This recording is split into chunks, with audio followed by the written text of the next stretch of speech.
नमस्कार सगळ्यांना. तुझं माझं नातं भाग 15. इकडे शिव डिनरनंतर घरी आल्यावरही अस्वस्थ होता. तो आपल्या खोलीत इकडे तिकडे फिरत होता. त्याला झोपच लागत नव्हती. काव्य आणि रोहनची ती जवळीक, रोहनने काव्याच्या हातात हात घेणं, तिला आईस्क्रीम भरवणं, हे सगळं त्याच्या डोळ्यासमोरून जात नव्हतं. त्याला काव्यावर राग येत नव्हता, पण स्वतःवर राग येत होता की त्याने कधीच तिच्यासमोर आपल्या भावना व्यक्त केल्या नाहीत. त्याला काव्याबद्दल नेहमीच काहीतरी वाटत होतं, पण त्या दोघांमधील ती टेन्शन आणि भांडण ही त्यांच्या भावना लपवण्यासाठी एक ढाल बनली होती. आता ती कायमची दुसऱ्याची होणार आहे आणि मी फक्त बघत राहणार का, असा विचार त्याच्या मनात आला. सकाळ झाली तरी शिवची अस्वस्थता कमी झाली नव्हती. तो नेहमीपेक्षा लवकर उठला आणि हॉलमध्ये येऊन बसला. त्याला काही सुचत नव्हतं. तेवढ्यात त्याला करणचा आवाज आला. अरे शिव, लवकर उठलायस? आज काय झालं? अजूनही वहिनी आणि दादाच्या स्वित्झर्लंडच्या आठवणीत रमलाय की काय? करणने नेहमीप्रमाणे त्याला चिडवलं. शिवने त्याला एक कंटाळलेला कटाक्ष टाकला. करण, प्लीज, सकाळ सकाळ तुझं सुरू करू नकोस. काय रे, अजूनही कालच्या डिनरच्या मूडमधून बाहेर नाही आलास वाटतं.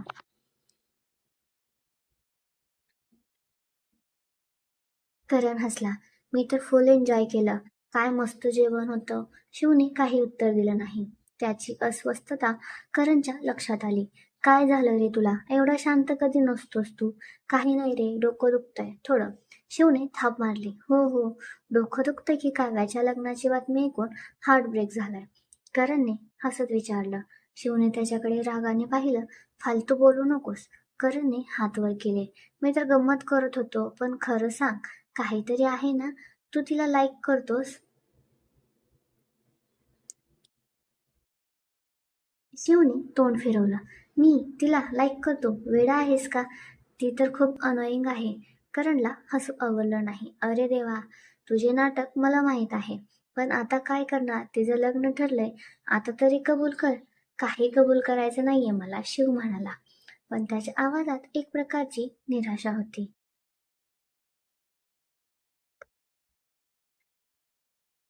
शिव एका क्लायंटसोबत मीटिंगसाठी बाहेर पडला होता. काम संपवून तो गाडीतून परत येत असताना त्याला एका कॅफेजवळ एक ओळखीचा चेहरा दिसला. त्याने गाडीची काच खाली केली आणि निरखून पाहिलं. तो रोहन होता. रोहन एका मुलीसोबत कॅफेतून बाहेर येत होता. शिवने गाडी बाजूला घेतली आणि थांबला. तो विचार करत होता की रोहन इथे काय करतो. तो तर म्हणत होता की त्याला ऑफिसचं काम आहे, पण ही मुलगी कोण आहे? शिवने पाहिलं. रोहनने त्या मुलीचा हात हातात घेतला आणि तिला स्वतःकडे ओढलं. त्या मुलीने रोहनला हक केलं. शिवला धक्काच बसला. त्याला काही समजेना. तो गाडीतून उतरला आणि हळूच त्याच्या जवळ गेला, जेणेकरून त्यांना तो दिसणार नाही. रोहन आणि ती मुलगी कॅफेच्या बाहेरच थांबून बोलत होते. शिव त्याच्या मागच्या बाजूला एका झाडामागे उभा राहिला, जिथून त्याला त्याचं स्पष्ट बोलणं ऐकू येत होतं. नको ना बेबी, असं करू नकोस. रोहन त्या मुलीला समजावत होता. मी तुला चीट नाही करत आहे. शिवचे कान टवकारले. चीट म्हणजे हा रोहन काव्याला चीट करत आहे? ती मुलगी रागाने म्हणाली. चीट नाही करत तर काय करतोयस? तू काव्याशी लग्न करतोयस आणि मला म्हणतोयस की तू मला चीट नाही करत? रोहन, तू मला काहीही सांगू नकोस. मला आत्ताच उत्तर हवंय. तू माझ्याशी लग्न करणार आहेस की त्या काव्याशी?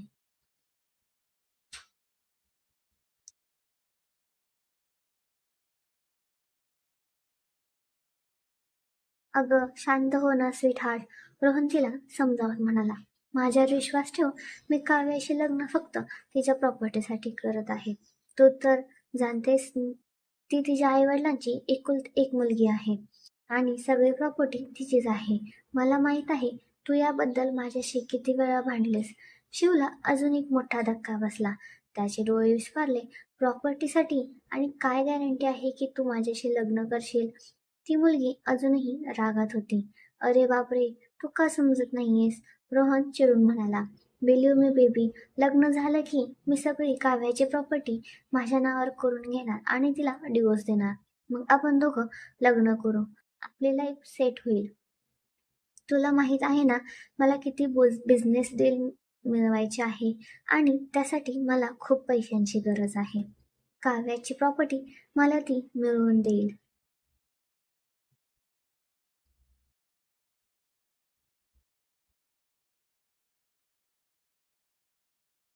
शिवला आपल्या कानावर विश्वासच बसेना. हा रोहन काव्याशी फक्त पैशासाठी लग्न करतोय आणि तिला नंतर डिवोर्स देणार. किती नीच माणूस आहे हा. मी तुझ्यावर कसा विश्वास ठेवू, ती मुलगी म्हणाली. तू माझ्यावर विश्वास ठेवायलाच हवा, रोहन म्हणाला. मी तुझ्याशिवाय जगू शकत नाही. मी तुझ्यावर खूप प्रेम करतो. तू फक्त थोडा संयम ठेव. आपल्याला आपलं आयुष्य सुखात जगायचं आहे ना. थोड्या दिवसांचीच गोष्ट आहे. ती मुलगी थोडी शांत झाली. तिने रोहनच्या खांद्यावर डोकं टेकवलं. मला तुझ्यावर विश्वास ठेवायचा आहे, पण मला भीती वाटते. भीती कशाला? मी आहे ना तुझ्यासोबत, रोहन तिला जवळ घेत म्हणाला. आता चल, मला थोडं ऑफिसचं काम आहे. ते दोघे तिथून निघाले. शिव तिथे स्तब्ध झाला होता. त्याच्या डोक्याला विंगरी लागल्यासारखं झालं होतं. त्याला विश्वासच बसेना की त्याने जे ऐकलं ते खरं होतं.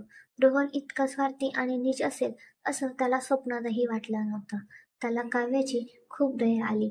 ती बिचारी रोहनवर किती विश्वास ठेवते आणि तो तिला फक्त एक साधन म्हणून वापरत होता.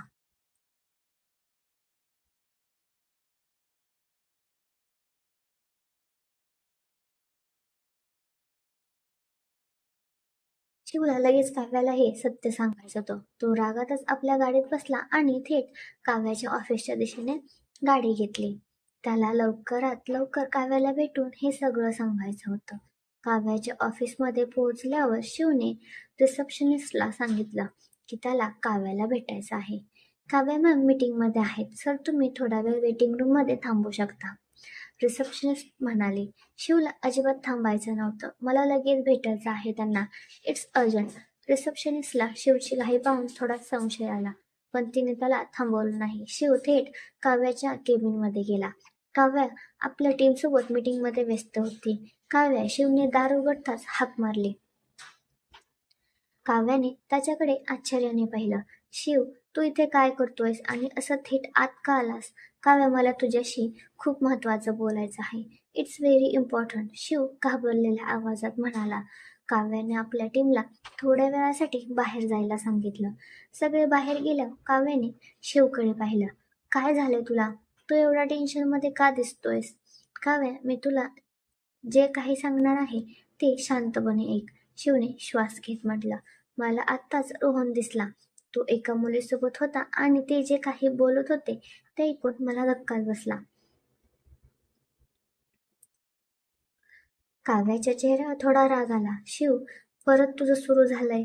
तुला माझ्या आणि रोहनच्या नात्याबद्दल काहीतरी बोलायचं असेल तर प्लीज जा तू. अगं ऐक तरी माझं. शिव तिच्याजवळ गेला. रोहन त्या मुलीला सांगत होता की तो तुझ्याशी फक्त तुझ्या प्रॉपर्टीसाठी लग्न करत आहे. तो म्हणाला की तो तुझ्या आई वडिलांच्या प्रॉपर्टीसाठी तुझ्याशी लग्न करेल आणि मग तुला डिवोर्स देईल. तो तुझ्या तो त्या मुलीशी लग्न करणार आहे. काव्याला शिवच्या बोलण्यावर विश्वासच बसेना. तिच्या चेहऱ्यावर नाराजी पसरली. शिव, तू काय बडबडतोयस? हे तुला माहीत आहे का? तू काय बोलतोयस? माझ्या रोहनबद्दल असं खोटं बोलू नकोस. मी खोटं बोलत नाहीये. खोटं नाही बोलत आहे काव्या. शिवने तिचा हात पकडला. मी माझ्या डोळ्याने बघितलं आणि कानाने ऐकलं. तो तिला बेबी म्हणत होता आणि तिला हक करत होता. काव्याने शिवचा हात झटकला. शिव, तू माझ्या आणि रोहनच्या नात्यात आग लावण्याचा प्रयत्न करतोयस. तुला माझा सुखात बघवत नाहीये ना, म्हणून तर तू हे सगळं नाटक करत आहेस. काव्या, तू असं का बोलतेस? शिवला खूप वाईट वाटलं. मी तुझ्या भल्यासाठी सांगतोय. तो माणूस चांगला नाहीये. तो तुला धोका देत आहे. तो मला धोका देत आहे की तू मला धोका देत आहेस? काव्या रागाने म्हणाली. तुला कधीच माझ्या सुखाचं बघवलं नाही, म्हणून तर तू माझ्या आणि रोहनच्या लग्नाबद्दल ऐकून एवढा डिस्टर्ब झाला आहेस. तू त्याच्याबद्दल काहीही बोलू नकोस. मला त्याच्यावर पूर्ण विश्वास आहे. विश्वास? शिव हताश झाला. अगं, तू त्याला ओळखत नाहीयेस. तो किती नीच आहे. Shiv, enough is enough. काव्याने काव्याने ओरडले. तू आत्ता माझ्या ऑफिसमधून निघून जा. मला तुझ्याशी काहीही बोलायचं नाहीये. काव्या, तू माझी एकतरी गोष्ट ऐकून घे. शिव तिच्याकडे काकुतीने पाहत म्हणाला. नाही, मला काहीही ऐकायचं नाहीये, काव्या म्हणाली.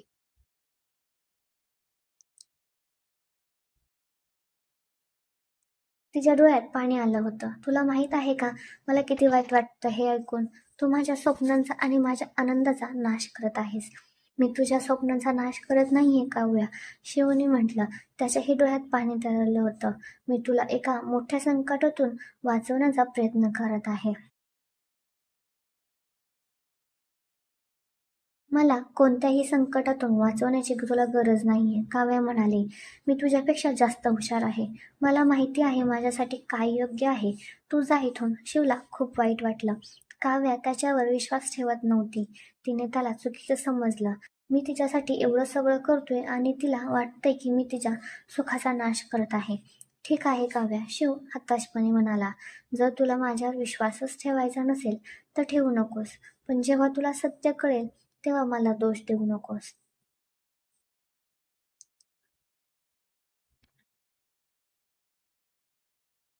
शिव निराश होऊन काव्याच्या ऑफिसमधून बाहेर पडाला. त्याला खूप वाईट वाटलं होतं. तो तिच्यासाठी एवढं काही सांगण्याचा प्रयत्न करत होता, पण तिने त्याच्यावर विश्वास ठेवला नाही. त्याच्या मनात विचारांचं काहूर माजलं होतं. आता काय करायचं? तिला कसं समजावून सांगायचं? ती तर माझ्यावर विश्वासच ठेवत नाहीये. शिव उदास चेहऱ्याने घरी परतला. तो थेट आपल्या खोलीत गेला आणि दार लावून घेतलं. त्याचा मूड खूपच ऑफ होता. थोड्या वेळाने अवनी त्याला भेटायला आली. तिने दार वाजवलं. शिव, दार उघड. काय झालं? शिवने दार उघडलं. त्याचा चेहरा पाहताच अवनीला काहीतरी गंभीर झाल्याचं समजलं. काय झालंय रे? तू एवढा उदास का दिसतोयस? शिवने तिला आत घेतलं आणि दार लावून घेतलं. तो बेडवर बसला. वहिनी, मी काव्याला भेटून आलो. मग काय झालं? अवनीने विचारलं.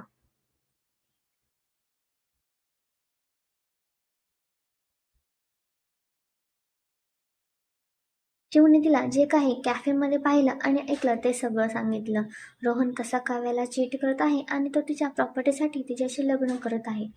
हे सगळं ऐकून अवनीलाही धक्का बसला. हे खरं आहे? अवनी आश्चर्याने म्हणाले. मी तर कधी विचारही केला नव्हता की रोहन असा करेल. तो तर खूप सभ्य वाटत होता. तो सभ्यतेचं नाटक करत आहे वहिनी, शिव म्हणाला. तो एक नंबरचा ढोंगी आहे. मी तिला हे सगळं सांगितलं पण तिने माझ्यावर विश्वासच ठेवला नाही. काय? तिने तुझ्यावर विश्वास ठेवला नाही? अवनीला धक्का बसला.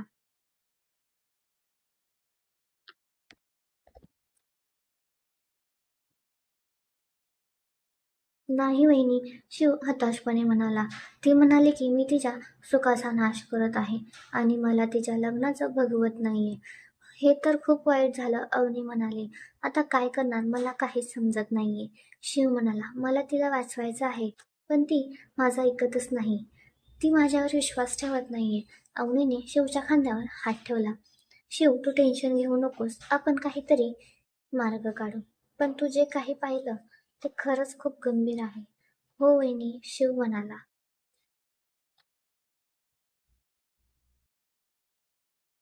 मला काव्यासाठी खूप वाईट वाटतंय. ती बिचारी रोहनवर किती विश्वास ठेवते. पार्थला सांगितलं का तू हे सगळं? अवनीने विचारलं. नाही, शिव म्हणाला. मी अजून कोणालाच नाही सांगितलं. मला काही समजतच नाहीये काय करायचं ते. ठीक आहे, आपण पार्थला सांगूया. तो काहीतरी नक्की मार्ग काढेल, अवनी म्हणाली. संध्याकाळी जेवण झाल्यावर सगळे हॉलमध्ये बसले होते. शिव अजूनही शांत होता. पार्थ आणि अवनी एकमेकांकडे पाहिलं. अवनीने पार्थला डोळ्याने शिवबद्दल काहीतरी सांगायची खूण केली. शिव, काय झालंय रे तुला? तू खूप शांत आहेस, पार्थने शिवला विचारलं. शिवने सगळ्यांना जे काही घडलं होतं ते सांगितलं. रोहनचा खोटारडेपणा, त्याची फसवणूक आणि काव्याने त्याच्यावर विश्वास न ठेवल्याची गोष्ट ऐकून आईबाबांना आणि करणलाही धक्का बसला. हे खरं आहे शिव? आईने चिंतेने विचारलं. रोहन असं करू शकतो? हो आई, शिव म्हणाला. मी माझ्या डोळ्याने बघितलं आणि कानाने ऐकलं. तो काव्याला डिवोर्स देणार आहे आणि तिच्या प्रॉपर्टीसाठी तिच्याशी लग्न करत आहे.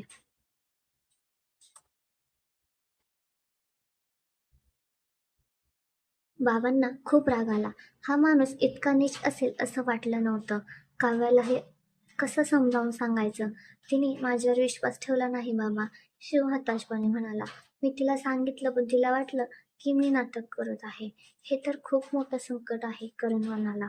काव्याला सत्य कसं कळणार? आपल्याला काहीतरी करावं लागेल. पार्थ म्हणाला. आपण काव्याला यातून बाहेर काढायला हवं. अवनीने विचार केला. मला वाटतं आपण काव्याशी परत एकदा बोलूया. कदाचित यावेळी ती ऐकेल किंवा आपण तिला रोहनचा खरा चेहरा दाखवण्यासाठी काहीतरी पुरावा गोळा करू शकतो.